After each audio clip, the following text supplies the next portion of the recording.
pouvoir échanger avec vous. Donc Spartid, on est une start-up française basée à Paris qui emploie une vingtaine de personnes. Notre métier, c'est donc de proposer un outil de mobile learning, de formation, d'apprentissage sur téléphone, destiné à améliorer la performance, l'agilité des collaborateurs. On a un produit qui est disponible en 34 langues, qui est utilisé par environ 80 clients grandes entreprises.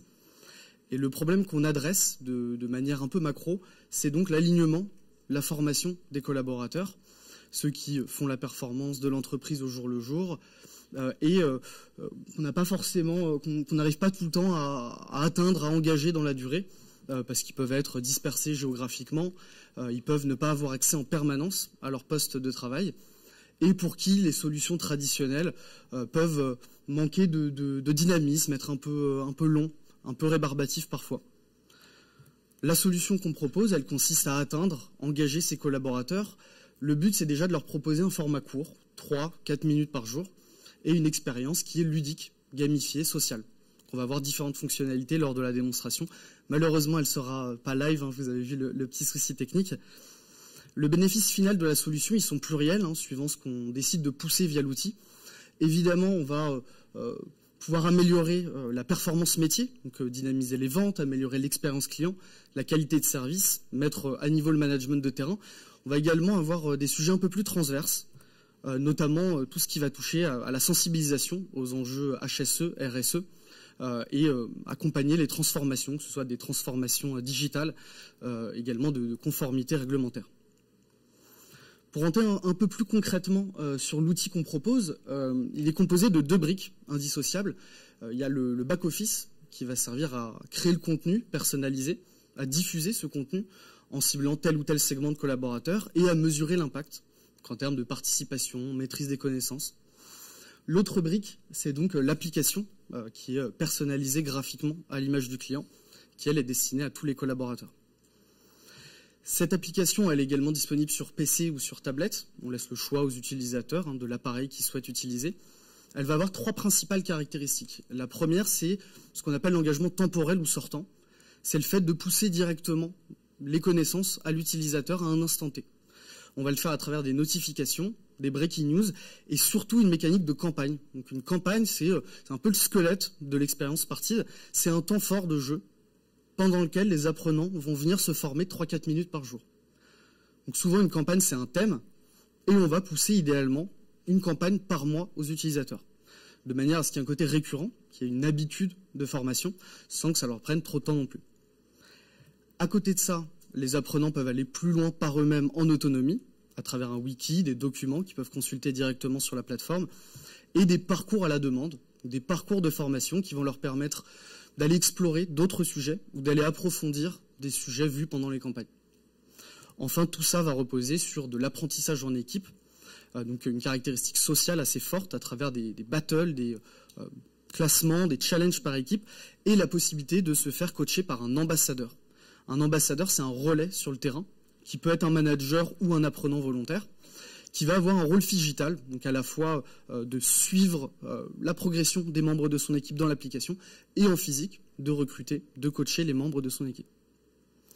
Donc pour cette démonstration, je vais me mettre successivement dans la peau de 2 personas, 2 types d'utilisateurs qu'on connaît bien chez Spartid. Le premier, c'est Léo. Donc Léo, il est vendeur en boutique et apprenant, il travaille dans la distribution. Le deuxième persona, c'est Estelle. Estelle, c'est la manager de Léo et ambassadrice, qui travaille également dans la distribution.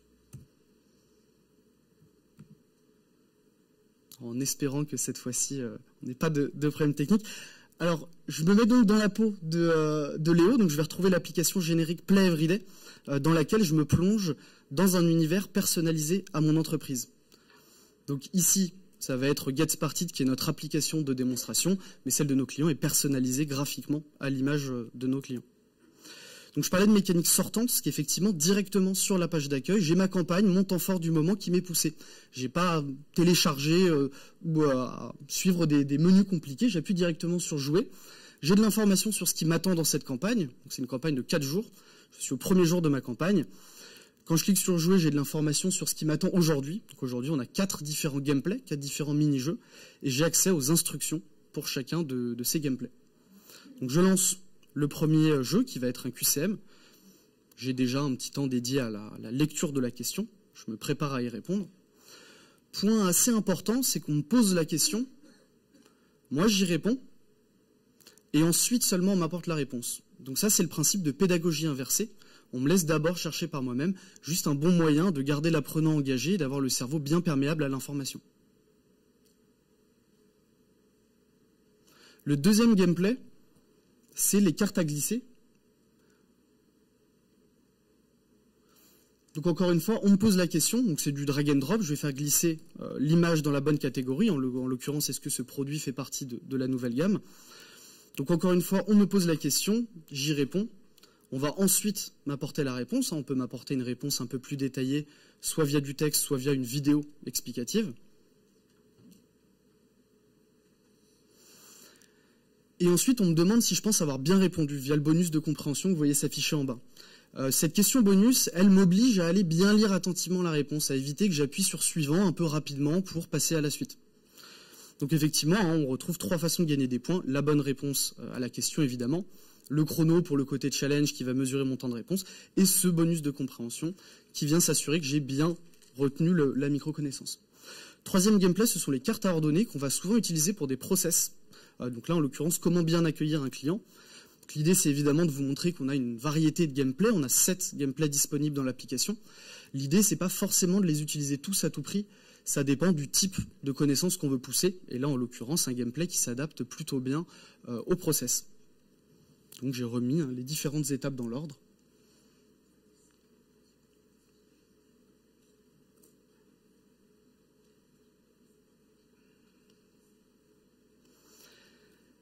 Le quatrième et dernier gameplay de ma session du jour, c'est le pointage d'image. Donc je vais taper sur la bonne partie de l'image dans le temps imparti.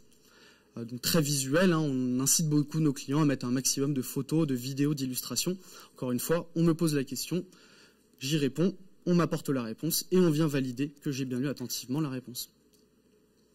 Donc j'ai terminé ma session du jour, ça m'a pris 3-4 minutes.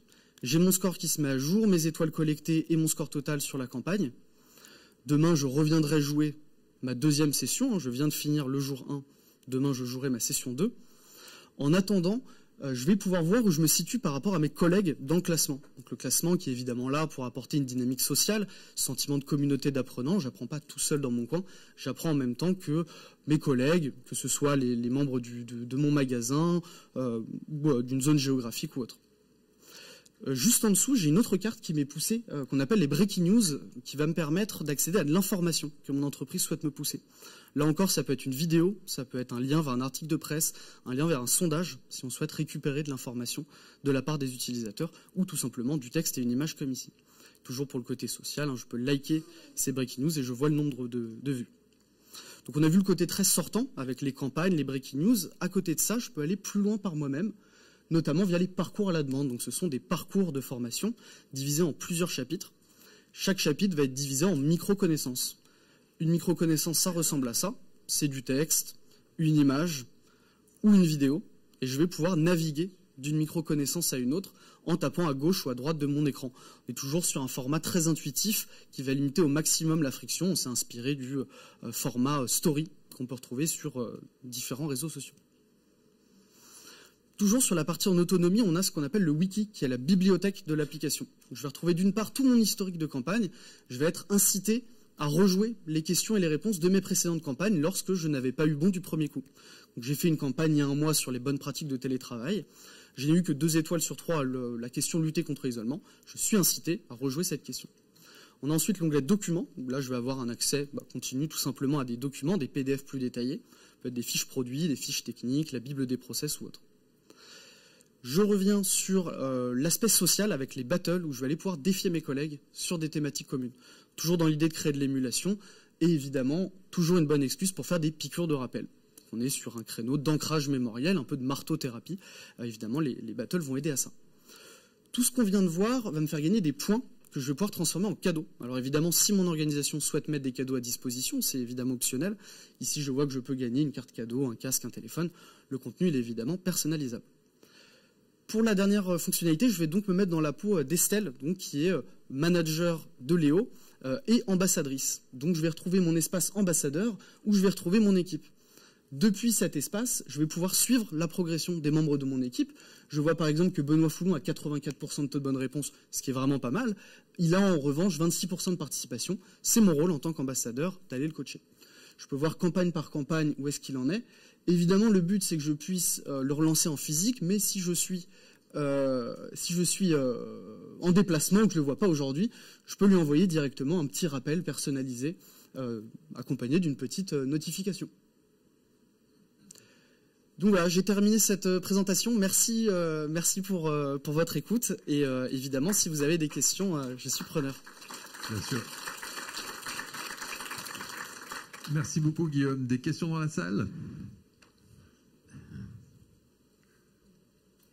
Non. Pas de questions, c'était clair, limpide. J'en ai une, pour faire monter une campagne comme ça prend combien de temps? On estime que le PMO, donc qui est le chargé de projet, va prendre environ 2 jours et demi par mois pour à la fois créer la campagne du mois et récupérer tous les documents pour créer cette campagne et communiquer autour de la campagne. D'accord. Okay. Et on peut gérer jusqu'à combien d'apprenants sur ce dispositif? Alors c'est totalement illimité, hein. On peut tout à fait toucher des dizaines de milliers de personnes sans souci. Ok. D'autres points? Oui. Oui. Juste la question. Est-ce que vous allez l'entendre suffisamment?